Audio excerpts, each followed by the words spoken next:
Hi guys! Good morning! Welcome back sa YouTube channel namin ni Papa Bits. Ayan for today's vlog po guys. Naglalaban na naman po tayo.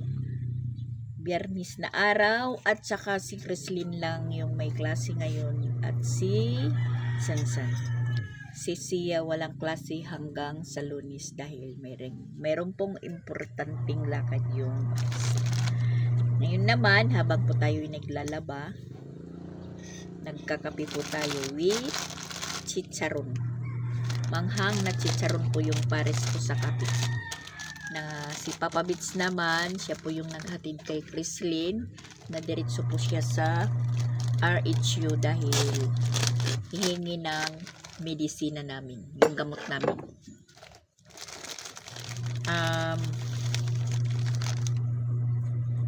Magang-maga pa tayo guys na stress. Hindi natin po maiwasan na ma-stress yung umaga natin or araw natin. Pero okay lang yun. Huwag na lang po natin pag-usapan yung stress ko dahil lalong na-stress po ako. So, kapihan na lang po natin guys. At saka pukusan na lang po natin yung labada natin para matapos kaagad. Yung oras po is alas 8. Alas 8:15. Yung dalawa nandun sa loob, si Sia at saka si Duday, nagigising. Si Dian tulog pa.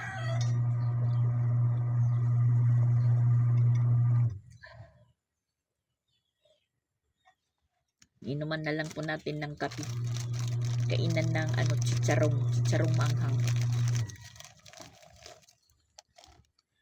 Kasi yung stress natin palaging lalang yan.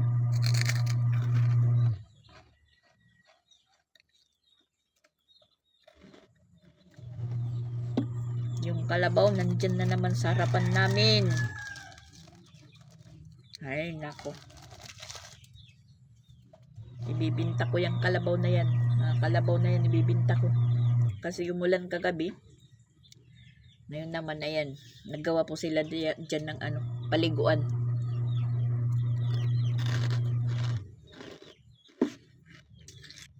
In fairness, ang sarap ng chicharon. Maano lang po siya, malambot na crunchy.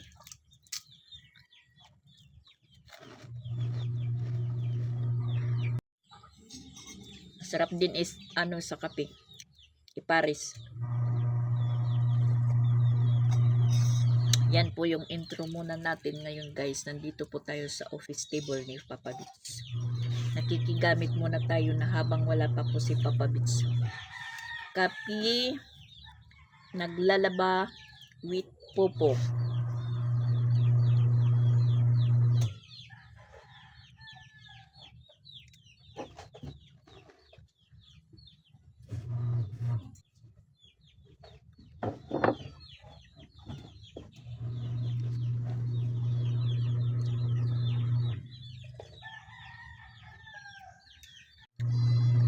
Si Chrislyn, sana hindi po siya papasok ngayon kasi kagabi sabi niya para siyang nilalagnat. Pero malapit na po silang mag-exam. So nagre-review po sila, hindi pwedeng umabsent. Okay lang si Sia dahil yung mga dapat li-lesson sa kanila ngayong araw tapos hanggang Lunes pinadala. Yun nga, mayroong pinapamemorize, mayroong pinapaansiran. Si Chrislyn meron din po siyang assignment, tapos yun, review nga dahil third quarter na po yung third quarter na po ngayong buwan ng February. Bukas February 1 na January 31 na po ngayon, last day na po ng January. February 1 na bukas. Malapit-lapit na din po yung Valentines, na hindi ko naman po yan nararamdaman yung mga baro Valentines mula noon hanggang ngayon. Hindi ko po yan nararanasan.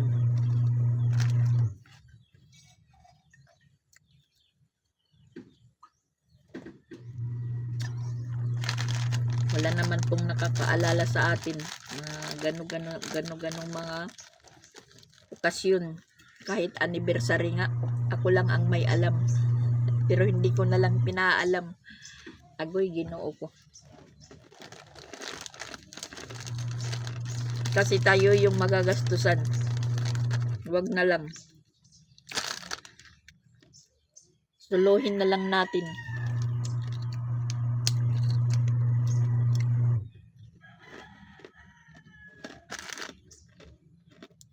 Hindi ko yan naramdaman po guys, yung bibigyan pa ako ng bulaklak na hindi naman po kinakailangan na hinahangad natin na nabigyan.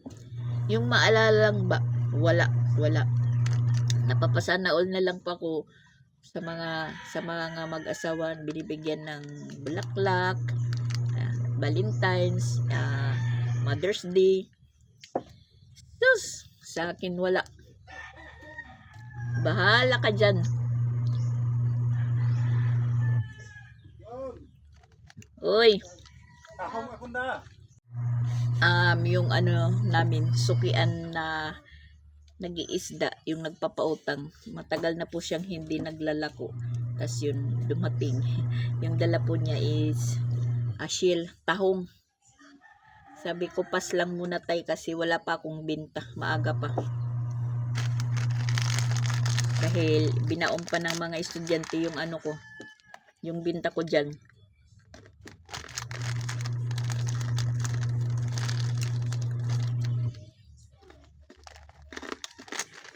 Sabi ko, pas muna. Kagabi, yung ibibili ko ng biskwit, sana, binili ko na lang ng ulam dahil wala po kaming ulam. At report na isda na galunggong. Tag 260 po yung kilo. So, binili ko lang muna ng isda, report, para may ulam po kami. Ngayon, ginataan naman, linutong paksiw, tas ginata ni Ronald. Tas, nanguha ng gabi si Christian dito sa likod namin, yung tanim niya, yun din, ginulay, ginata. So, libre na. Nagkaroon na po kami ng ulam. Tapos ngayon, yung mga baon-baon nilang ulam, yung relief ni Papa Bits, galing sa RHU, yung beef loaf at saka corn beef. Baon ni Chrislyn, corn beef, tapos yung beef loaf, sila Ronald. Tapos meron pang natitirang paksiw, prenito po niya, yun, binaon din nila para ulam. Tipid muna dahil krisis.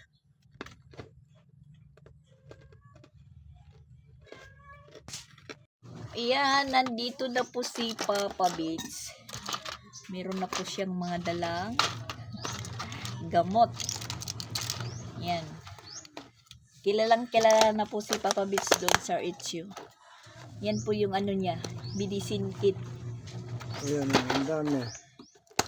Ang dami ng At ito na po.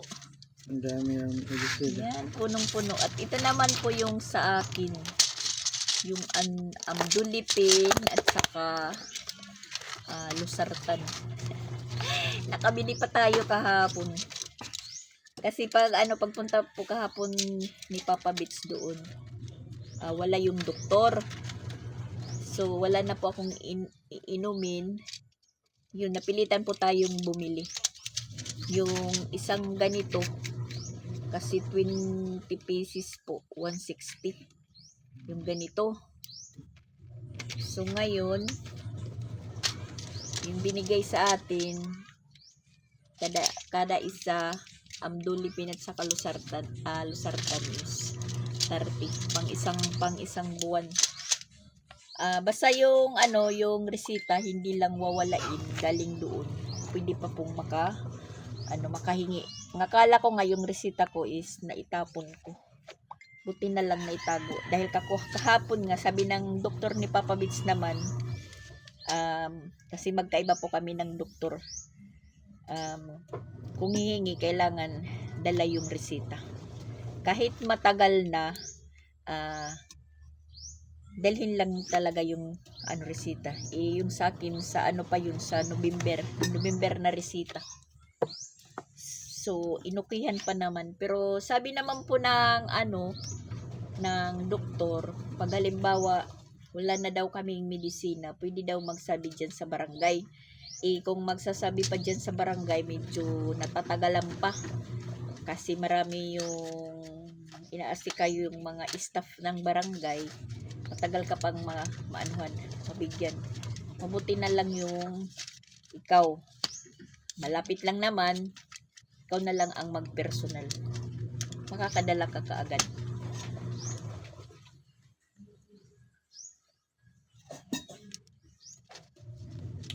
Kung noon nalaman lang namin talaga ni Papa Bits na yung pagpapa-check up, kasi yung dati parang private po yung pagpa-check up namin, magbabayad ka talaga, tapos meron ng gamot. Pag maubos na yung gamot, timing wala kang pambibili, di wala kang iinumin, hintayin po namin na magkaroon po kami ng pambili. Hinihintay ko pa yung medyo magsahod po tayo sa YouTube. Yun po, doon lang po tayo nakakabili ng gamot.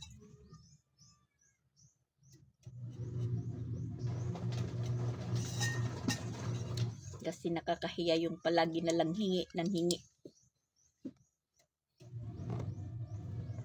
Kaya masasabi ko, maraming salamat sa nurse ko diyan sa munisipyo ng Sogod. Maraming salamat sa iyo, Ma'am. Ma'am Rochelle. Ma'am Rosel. Kundi sa iyo, hindi babalik yung hindi ako gagaling hindi babalik yung natural kong aura. Tinimbang ka uli ngayon? Wala. Sa susunod, pagpunta mo doon, hihingi ka ng medisina, kakain ka muna para hindi magugulat yung yung nurse mo na babawasan.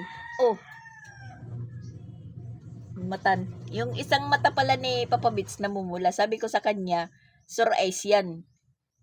Dapat sa kanya maliligo ng maaga pa para mapreskuhan. Sore eyes kasi yan. Mabuti na lang yung kay Chrislyn, hindi nagpatuloy kasi kahapon pagpunta ko sa eskwelahan, sabi niya, Mama Dax, masakit daw yung yung isang niyang mata. Pagtingin ko namumula. Sabi ko sa kanya, wag mong kusutin kusutin dahil masakit daw. So sabi ko, wag mong galawin, hayaan mo lang. Buti na lang hindi nagpatuloy. Tapos kagabi nga, sabi niya, parang lalagnatin siya. Sabi ko, hindi yan, lang yan, lagnat laki. Tapos yun, maga pa siyang natulog. Tapos, pinainom ko ng timpra. Tablet timpra. Na yun po yung pinainom ko kay Sia na gamot na gumaling naman. Hindi po siya gumaling sa kalpol na pinainom ng papa niya. Yung binilhan ko po siya ng tablet na timpra, yun. 2 inuman lang, galing kaagad.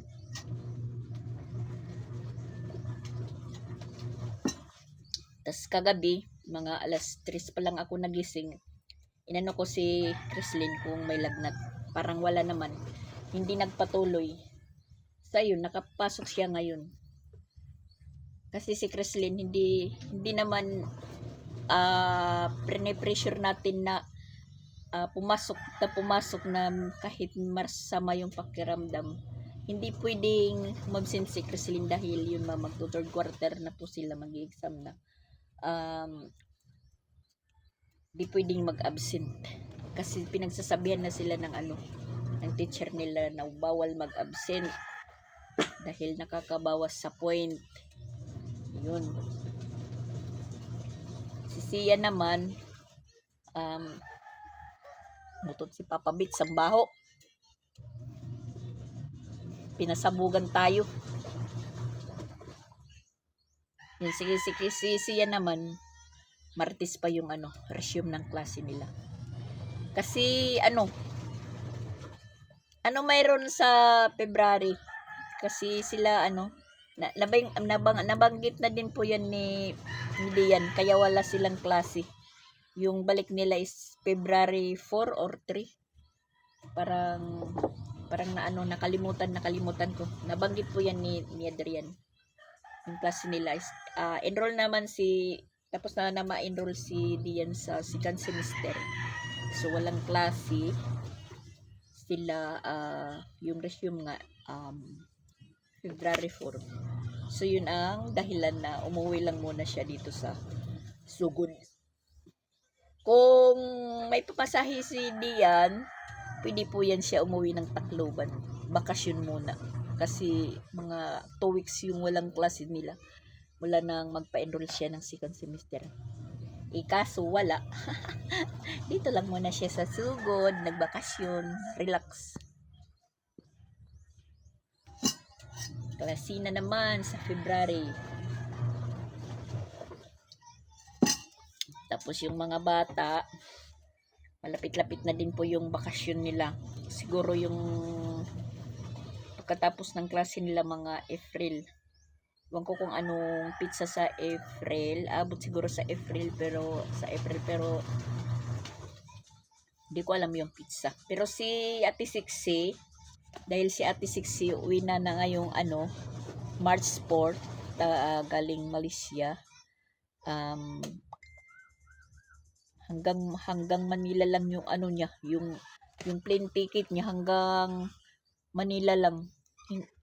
Siya na po yung mga mamasahe papuntang pag-uwi dito sa Tacloban. Sabi nga ni Mama Walin, bakit hanggang Manila lang? Hindi tulad ng kay Mama Walin na Manila to Cebu. Yung kay yung kay Ate Sixi hanggang Manila lang. Tapos March 4 yung katapusan ng klase ng dalawa niyang anak sa April 15, siguro recognition ng ipangalawa niyang anak, tapos graduating, moving up ng panganay po niya sa April 15. Timing, birthday ko yun. Tapos iwan ko, parang pupunta doon si Papi Sixi at parang isasama niya po ako pagpunta po ng Jinsan. Titingnan lang po natin yung sitwasyon.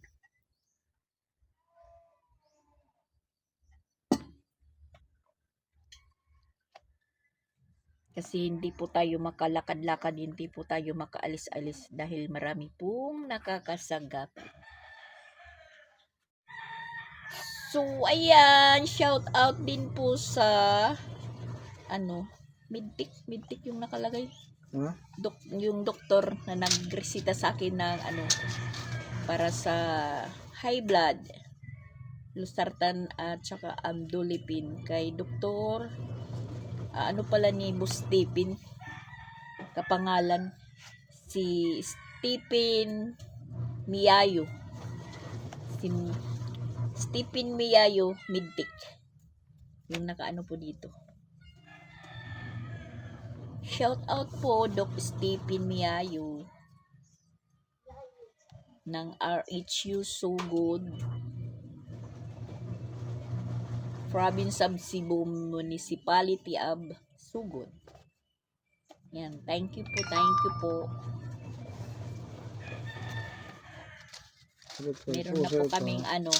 Meron na po kaming napapaghingian ng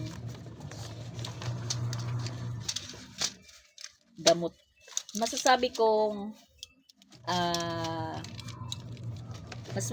mas mabuti dito sa Cebu kasi may libre po silang medisina, mapapasan na ka na lang kaysa doon sa amin. Hindi ko na lang po i-explain. Mahirap ka magkaroon ng gamot na libre.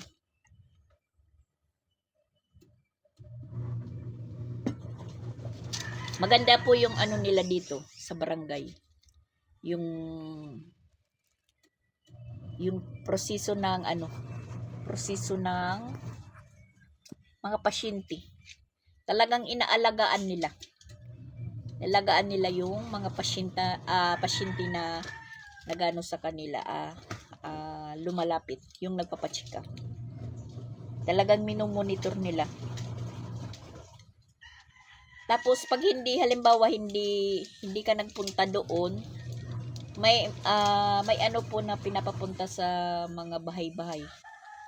Meron po silang inuutosan dito sa barangay sa RHU, yung mga staff ng barangay,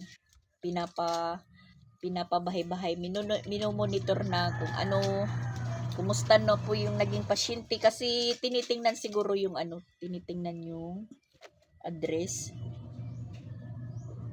Kukunin na po yung kalabaw yung address, tapos tinatanong-tanong kung asan na po yung bahay, tapos yun, tinatanong kung sino ang kailangan pang yung kailangan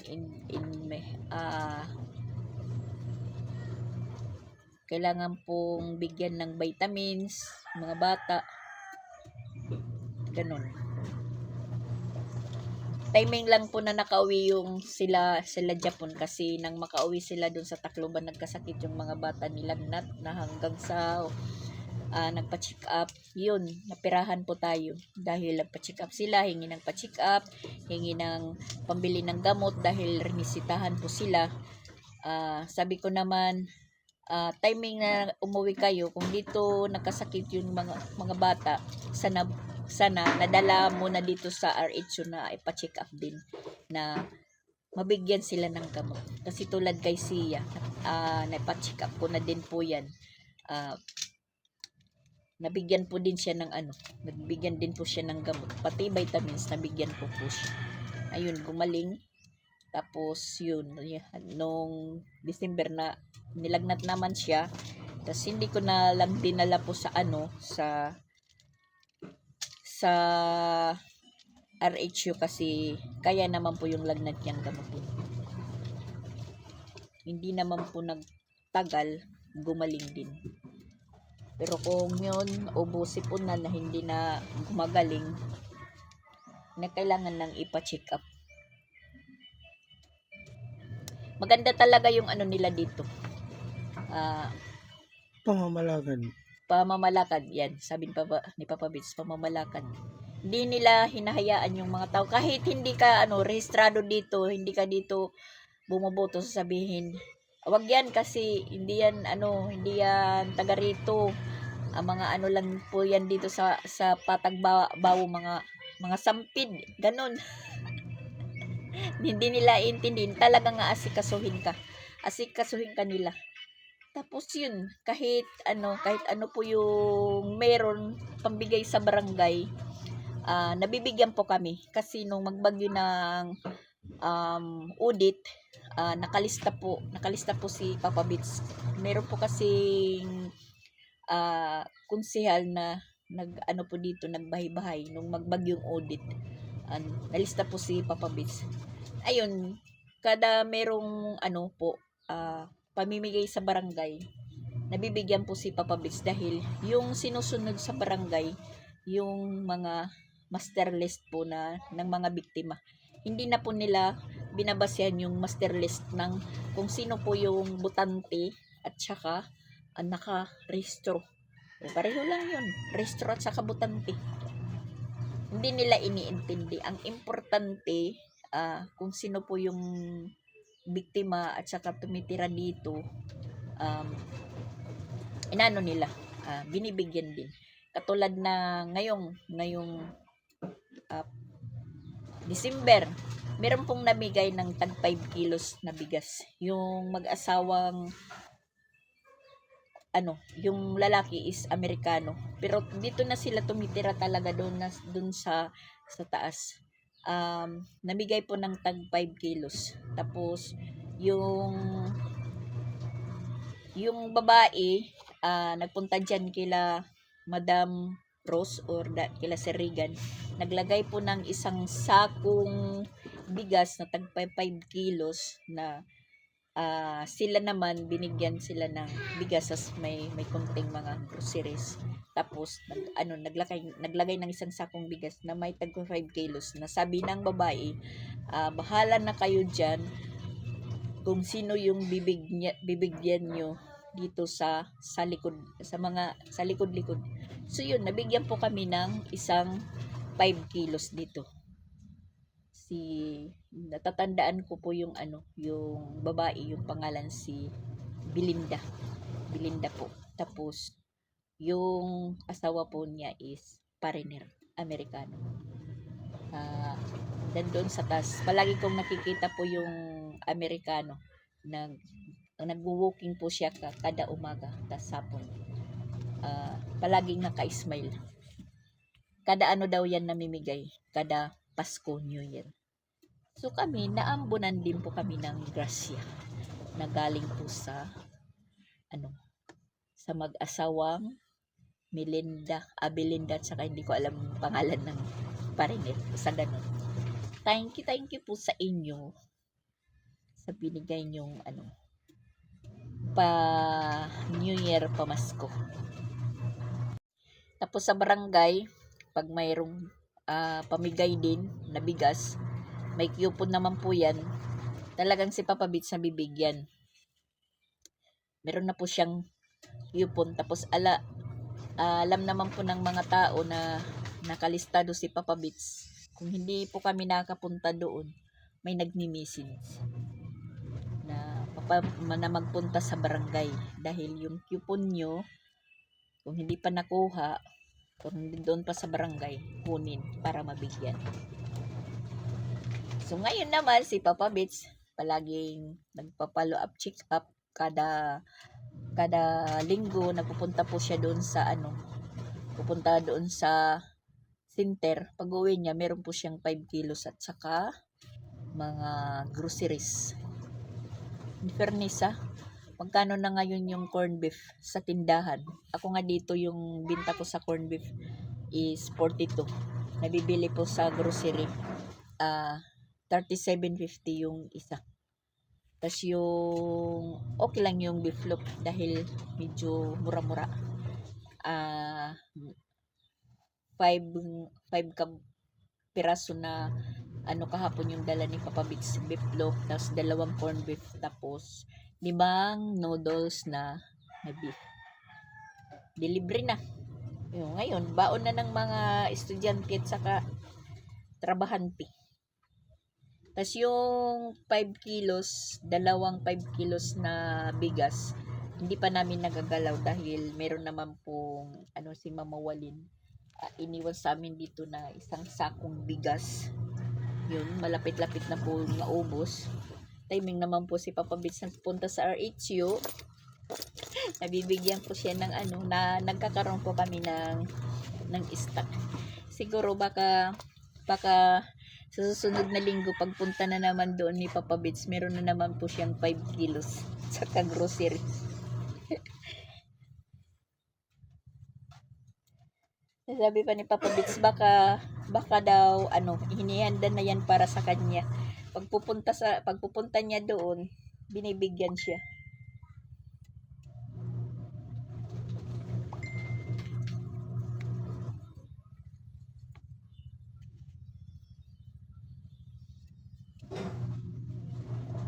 Yan, kadalawang salang po, sabay-sabayin ko na lang para isang isang trabaho, banlaw at saka downy, tas dryer, hanger. Hintay ko na lang. Kahapon lang po ako hindi nakaglaba. So yan, isang katutak na po na nalabahan. Bukas, Sabado, sa Linggo naman po tayo maglalaba. At si Chrislyn lang naman po yung may klase ngayon dyan sa CIS. Wala naman si Sia. Hindi naman po tayo makapunta doon mayang tanghali pagsundo kay Sia at saka paghatid ng pagkain kay Chrislyn. So sabi ko kay Chrislyn, magbaon ka na lang Para isang puntahan lang po sayo mamaya pagsundo mga alas 3 ng hapon.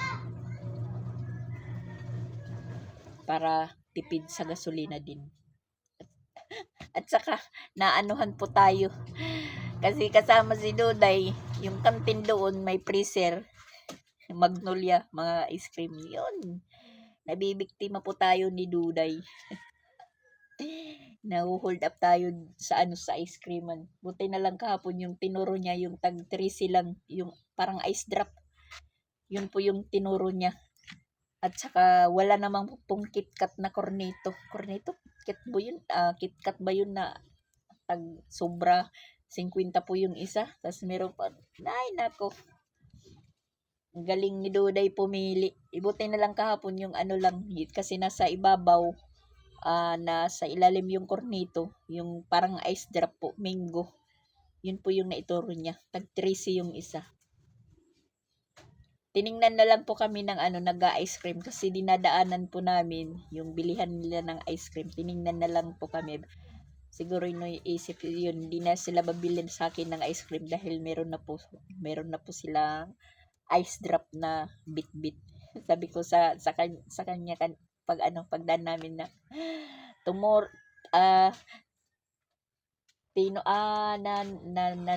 nanuro po yung isa. Yung isa ko dito. Wait, 14 na lang. 15 man ito. Ayun, tamaskuhan na rin namin ito. Yan, nag-harvest na naman si Papa Bits. Chicharon!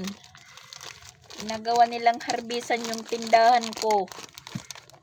Minsan, naninindig yung balahibo ko, guys. Sa stress. Yan guys, hindi pa tayo tapos maglaba. Nagda-dryer na lang po tayo. Tapos, ayan si Papa Bits. Meron pong kinukumpuni na rice cooker. Dahil babalik na po si Dian sa boarding house niya sa linggo. Dahil klase na po sa Lunes. So, nakwento po niya na hinihintay po niya na bigyan po siya ng budget ng mama niya para sa lutuan niya. Rice cooker. Meron naman po siya rice cooker yung katulad po kay Jing na wala po siyang automatic na patayan pag nagsasaing. Talagang babantayan dahil hindi nga siya automatic. Katulad din po yun kay Jing na palaging na yung kanin niya nasusunog. Okay lang po sa kanya yung rice cooker na yun na Korean, lutuan ng ulam at saka magpapainit or magpapakulo ka ng tubig. So naanuhan ko na yung naalala ko na meron po kami ditong rice cooker na maliit na kay Jing yun. Kay Jing yan yung gamit ni Jing sa una-una pa na ginamit naman nila Christian at saka Rilan or Pix nang po sila magtrabaho sa Balamban. So yun, binigay natin tapos pinatistigan ko sa kanya. Hindi gumagana po yung cook, hindi po umiilaw.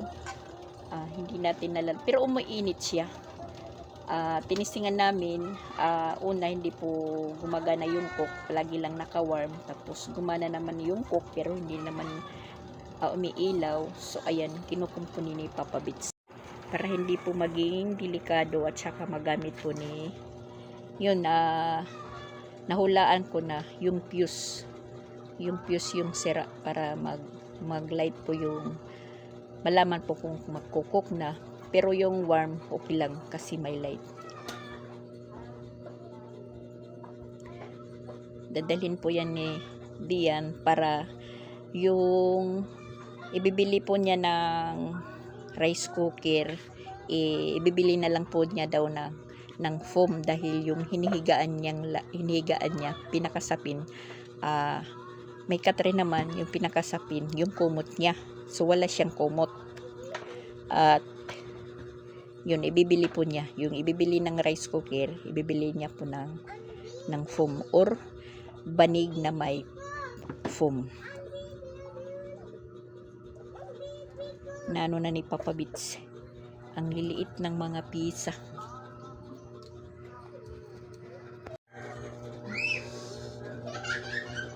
Pyramid. Nautod. Kaya tawagin. Susulda. Mahirap daw idugtong kasi naputol dyan. Pangalan is pyramid. Binutingting talaga ni Papa Bits.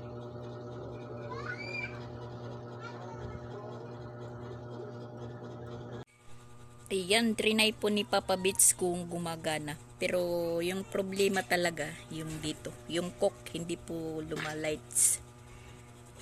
Kasi fuse po yung fuse? Fuse yung sira. So, bali, dinirekta daw niya po yun. Hihintayin po namin kung kumulo yung tubig at saka gumana nga, meron ng rice cooker si Dian.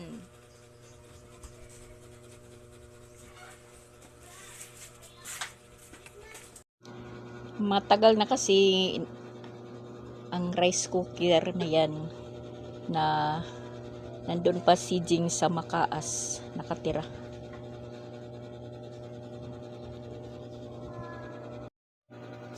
Umiinit na po siya, so bali hintayin natin po na kumulo yung tubig, guys. At last na lang po din yung ano ko, dryer, yung kumot na lang ni Sansan. Tapos na po tayong maglaba at yun, pinakain ko na po yung dalawa kasi humihingi na ng pagkain. Yan, kumakain na po sila. Kambal po sila ngayon. Kambal yung suot. Kambal na naman. Ha? Binahulog yung pansit? Wow. Mga bagong goli na po din yung mga bulilit na yan. So, ayan guys, success po yung inayos ni Papa Bits. Kumulo na po yung tubig. Tanggalin na yung saksakan. Na po yung tubig, o, limpiyay na lang. Ha? Ah. Kila di ko tayo manla. Dali, suspect. Dali. Yun, lilinisan ni Dian para po madala niya ng pag-uwi niya doon sa boarding house niya sa linggo, guys. Suspect. Lagi na lang Tuloy to, iya pagkukuray talaga light. Ay, napundir ada. It warm lot may da.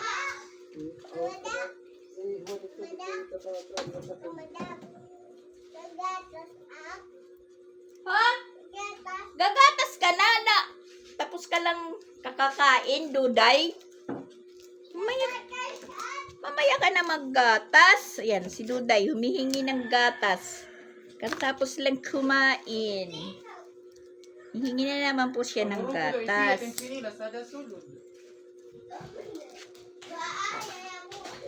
Ngayon naman, mangunguha tayo ng mga tupiin.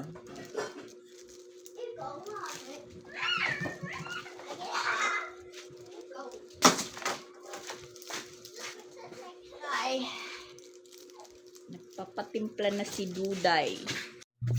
Tapos na po tayong maglaba, tapos na pong magpakain sa mga bata, tapos na po magtimpla kay Duday. Ngayon naman po guys is magtutupi na po tayo ng mga nilabhan natin. Ayan, marami tayong tupiin. Tapos namayang hapon, pag matuyo na naman yung nilabhan natin, may another tupiin naman po tayo. Listo na po tayo dito sa tindahan natin. Kasi andun si Sia, tinuturuan po ni Dian magbasa sa pinapamemorize po niya. Yung kahapon na tinuro ko, yay, basa pa ang ano ni Duday jacket. Yung may hood, basa pa.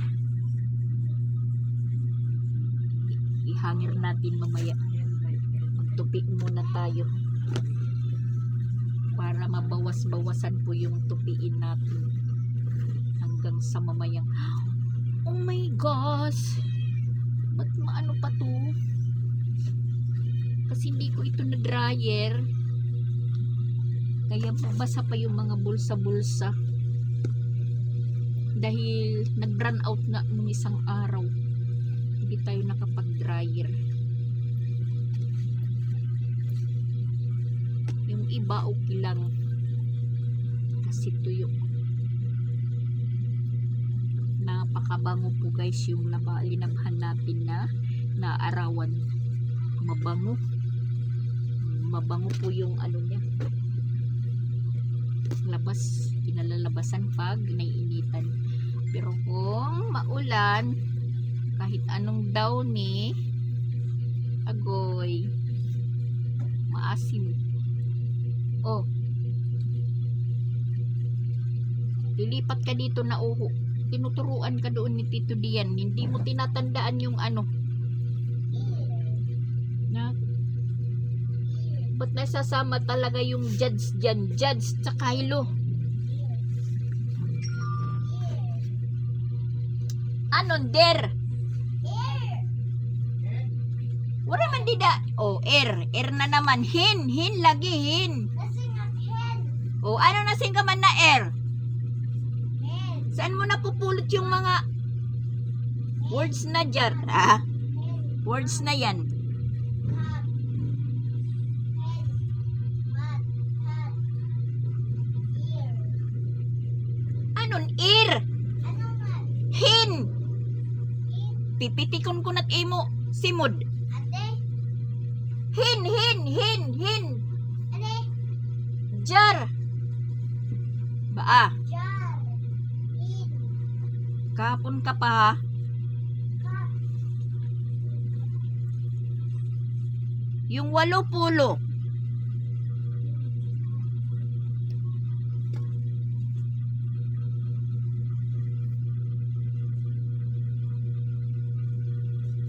Sa Martes pa naman yung klase mo. Pambira kung hindi mo pa yan ma-memorize. Sabado bukas, Linggo, Lunes. Ngayon, buong mag-araw.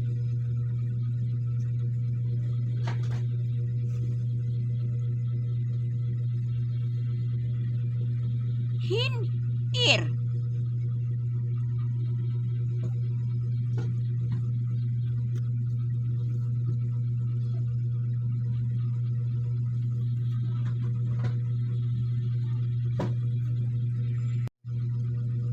Naalala ko tuloy nung grade 2 po ako, yung librong babasahin na Dr. Jose Rizal, pinanganak ng 19 basta hindi ko na naalala yung halimbawa 1969 ba, di ba Tagalog yung pagbigkas, labing siyam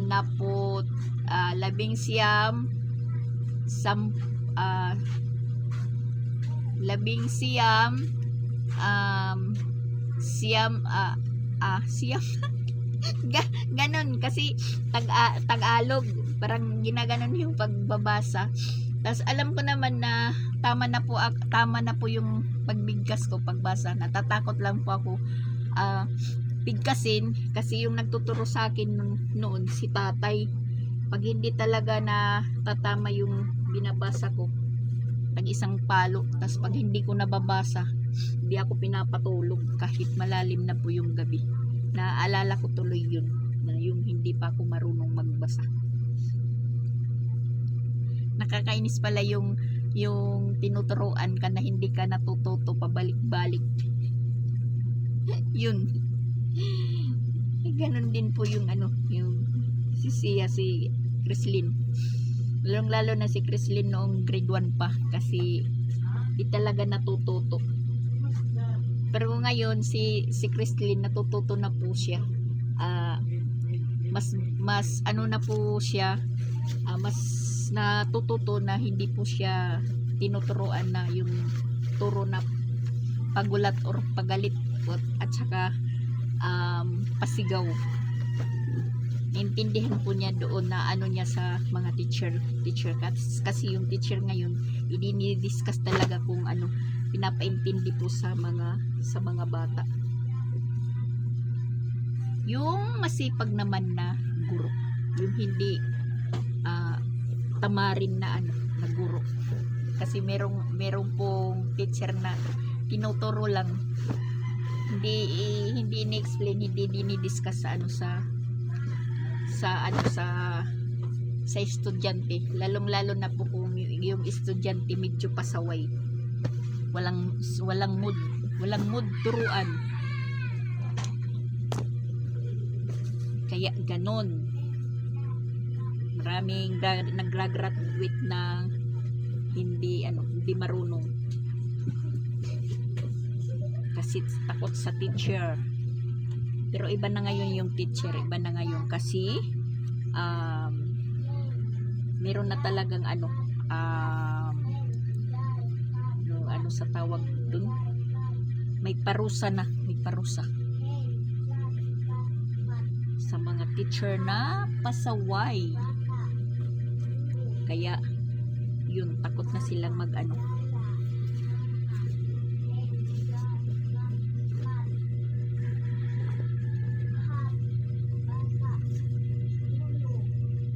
yung teacher ba na sabihin lang, kopyahin niyo po to, pagkatapos kopyahin, wala na, hindi na babalikan, hindi na anuhin kung ano yung kinopya. Meron yun.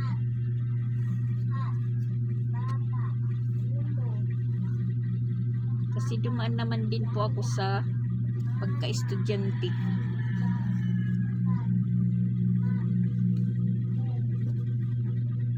Han! Anong Han? Kat, yung kat hindi nabasa. Buti pa ako, memorize ko na yan. Hat. Tapos bata, 8. Papa. Yaya, mama. Ir. Hin. Baa. Waray ir. Hin ha, hin. Lumapit ka pa talaga dito sa akin. Mapapalo kita dyan. Hin ha, hin. Diri ir. Hin. At parang nagkulimlim yung panahon. Sana hindi umulan muna. Nagdilim yung langit, nagdilim. Pag umulan bigla, kakarikas tayo ng tatlo.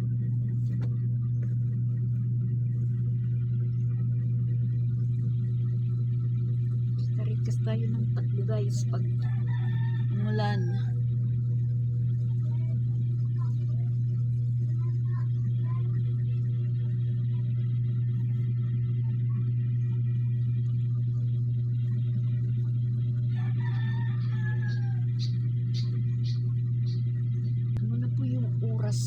Ano na ba yung oras guys? Yan, mag-alas 12 na pala. Alas 11:58 na.